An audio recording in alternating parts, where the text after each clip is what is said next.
There is a sense in which Jacob in this passage serves as a model for all of us who have been going through things that others don't see, showing up looking like we planned to get there all along, but they don't really know what you went through to get there, do they?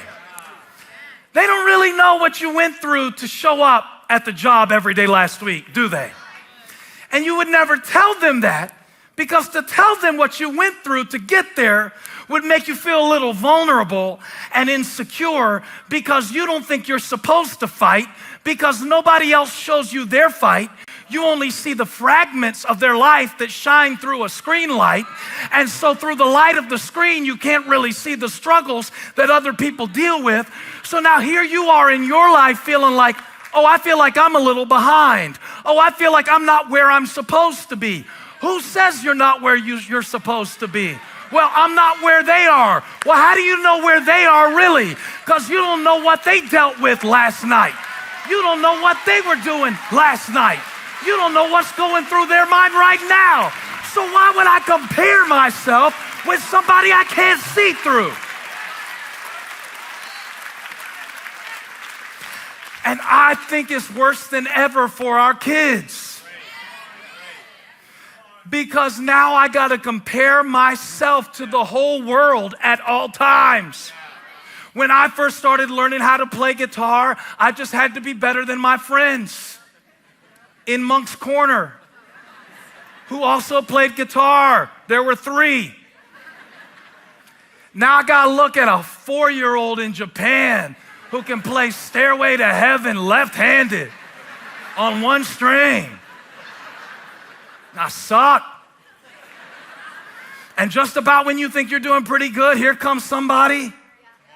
Y'all, there is a man in our neighborhood. I testify, God as my witness, I am not lying, that when we walked by his house yesterday,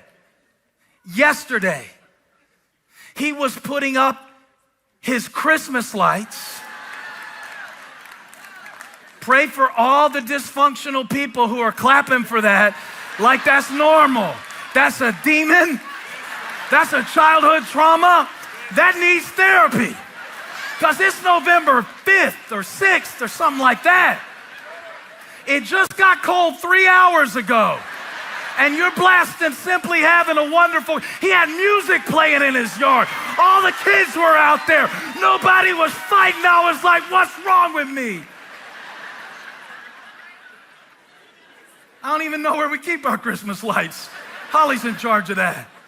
I'm not a man. I'm not a good man.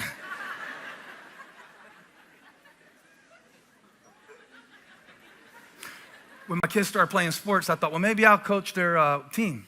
They start playing baseball. I found out real quick the standards for coaching Little League Baseball have changed since I played Little League Baseball. Used to be, show up, don't be drunk, don't yell at the ump. My dad coached my team, and he didn't ever play baseball, didn't know about baseball. He went to the library and checked out a book. I used to see him reading the book, How to Coach Little League Baseball. Times have changed. He bought a rule book. He memorized the rule book. He's out there teaching us to play baseball. Well, the team was worse than he was. Anyway. The whole season, all he let us do was bunt because we were that bad. So I'm out there thinking, my boy's like, well, maybe I could coach the team. Maybe I could go to the library, go over to the card catalog, get a little book and learn how to coach them. Maybe that'd be a good memory for the kids. Man, I don't remember if they were 7 or 5 or 9. I don't remember exactly. It's all blurry. But they started talking to me pretty much before the boys were in middle school. You got them on a travel team yet? I'm like, a who, what? Doing good. I'm doing good to get them out there for every practice. No, if you don't have them on a travel team, this is what the man pulled me aside and explained. If you don't have them on a travel team by age 10, they'll fall behind. They won't even be able to make the middle school team. I said, wow. Looks like you're not making the middle school team. Better learn to wrestle or something. And it's nothing bad about travel teams or elite teams or AAU or any of that. That's all wonderful. Except when your whole life begins to kind of feel like that, where I feel like I'm behind and I don't even know how I got behind, but it seems like everybody knows something, has something, sees something, and can do something that I can't do. What I realized about Jacob's life as the sun was rising and he was limping is that he was born feeling behind. In the literal birth order of Jacob and Esau, they were twins, separated by only a few seconds. Jacob was only going to get 1/3 of the inheritance because that's the way it worked in those days. And so when he was born, he came out grabbing his brother's heel. That's what the name Jacob means. It means heel grabber. There was something in him, even in the womb, that was wrestling against his brother. Something that felt like, I'm behind and I can't be behind. For all of his clutching and grasping at his brother's heel, he still came out second. Now at age 90, he's very blessed because he's stolen a blessing and a birthright from his blind father Isaac. But yet there's a wrestling match that happens on his way to reconcile with Esau. It's been 20 years since he's seen him. And as he's getting ready to go and face Esau and make it right with Esau, he hopes, because Esau could kill him, an angel appears and wrestles him to the point where his hip is wrenched and he leaves the presence of the angel to face his brother. And the only evidence that he has that he's met with God is his limp. We think the evidence that we've been with God is that our situation gets better. We then take all of the evidence that other people present to us of how good their life is, and compared to them putting up their Christmas lights in April, compared to them whose kids are always on a field somewhere getting better and better and hitting coaches and batting cages, and we can barely afford to buy the bat to begin with, so how would we pay for the pitching, the coaching lessons, the private coaching lessons if we could? Compared to them, I came to announce to you today that nothing in your life is originated divinely by your comparison to people. Only by your commitment to purpose. The starting place for contentment is commitment to purpose. Why is that important? Because the alternative to commitment to purpose is comparison to people. If I'm comparing myself to people, I'm always grabbing heels. If I'm comparing myself to people, I'm always feeling either better than or less than. But neither of those will bring you close to God.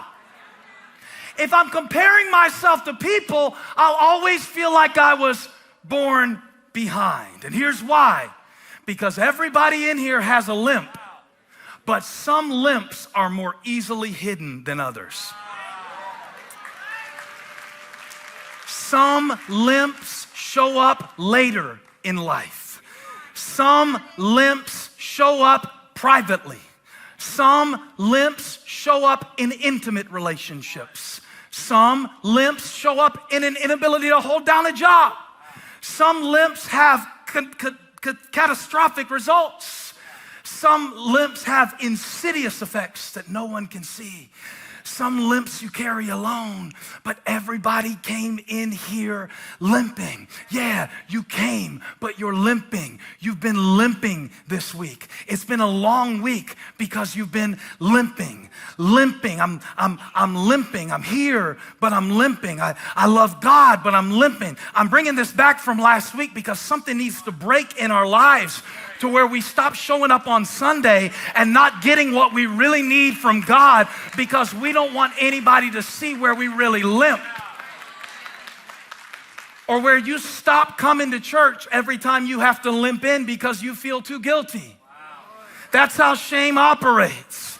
The time when you need to drag your behind to this church the most is the time where you've done the dumbest stuff in your life and you say, God, I need a course correction. God, I need you to top me off. I need you to fill me. I feel empty. I feel crazy. I don't feel like myself. Limp in here and see if the Lord won't lift you up. The Bible says, humble yourself under the mighty hand of God, and in due time, He'll lift you up. So watch this. Somebody say, the light is coming. It's a new day dawning on Jacob. The sun is coming up over Jacob. The night is over. The wrestling is over. The struggle is over. He has let go of his old self. He has received a new name. He has been touched and transformed by God. He is carrying destiny. He is on his way to his purpose, but he's limping because the light doesn't stop the limp. Just because you know doesn't mean you can do it. Just because God shows you who He's calling you to be doesn't mean you yet have the courage to do it. Everything that I've become in my life, everything I've accomplished in my life that was worthwhile for God, I confess to you, I limped into it. What are you limping into today? The light is coming, and Jacob is limping. And those are not mutually exclusive. I don't know if this is too deep, if I'm preaching it, maybe if at the wrong time to the wrong people or something like that. I thought this was the right message because sometimes we get confused that we think when the light comes, the limping stops. That we think that when we see Jesus, meet Jesus, receive Jesus, grow in Jesus, that means that we're automatically going to accelerate and reach the place where He's called us to be. The evidence of this meeting with Jesus was a limp that never left Jacob's life. So I suggest to you that some of the times of the greatest light will also be the times of the greatest limp. And the Bible says that Jacob limped all the way to the place where he met his brother. A side note, you can get there limping.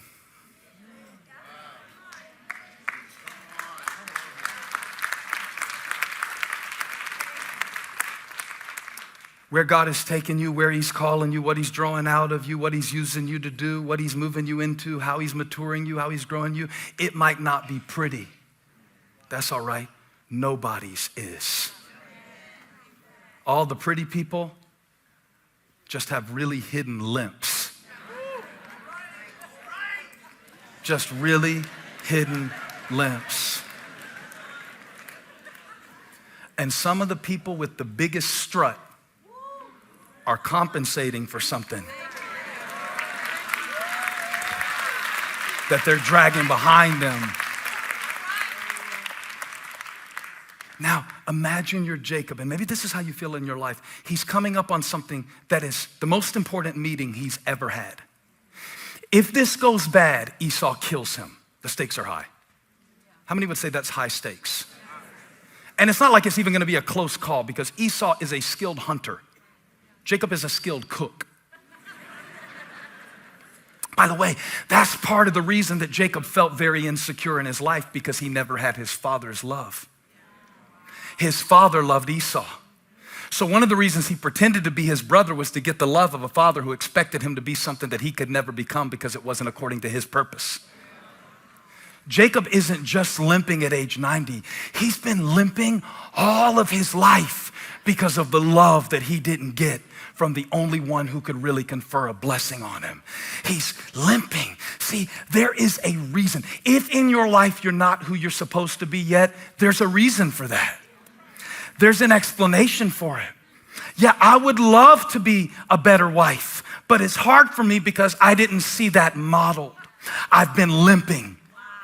I would love to be a more patient person, but I grew up in a family where people exploded with their temper, and I am trying to unlearn that template so that I can change it and turn it around so my kids don't live with my limp. And I wish I was further along, and I wish I had saved more money, but nobody taught me how to do this thing. So I went into debt trying to compensate for the love that I didn't get. I went into debt trying to compensate for the approval that I didn't get. I've been limping my whole life. I've been struggling my whole life. And the truth of it is, some of the people that are critical of you would celebrate you if they could understand how hard it was for you to get to this point with your limp. And don't let them intimidate you when they show you their dance, because everybody limps somewhere. Everybody limps somewhere. They're not farther along than you. They're just called to a different place than you. So they have a different pace from you. So when you get there on Thanksgiving and they say, I thought you'd be married by now. Say, I thought you would have learned how to pray and let God lead me by now and stop trying to manipulate my life. I'm not late.